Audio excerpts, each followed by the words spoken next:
Totem 12h32.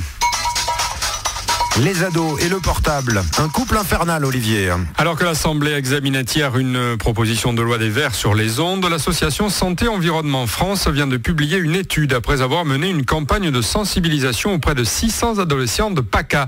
L'ASEF les a interrogés pour connaître leurs habitudes et il en ressort que les ados sont très liés à leur portable au sens figuré mais aussi au sens propre, d'où une exposition aux ondes qui inquiète l'association.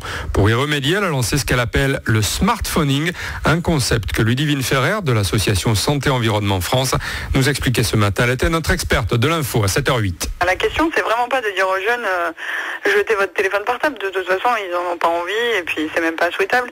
Donc on leur recommande de favoriser les textos, d'utiliser le kit main libre, de ne pas le mettre la nuit sous l'oreiller, ça c'est important, ou alors de l'éteindre ou de le mettre en mode avion. Ne pas le mettre dans les poches, ni dans les soutiens-gorge, mais le mettre dans son sac. Et puis, si possible, lorsqu'on doit passer un coup de fil, s'il doit être long, plutôt le passer d'un téléphone fixe, filaire.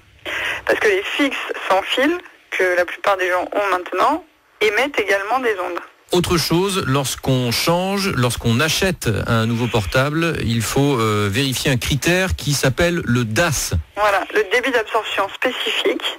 Et il faut donc veiller à ce que le DAS de son téléphone soit le plus proche de 0 en fait.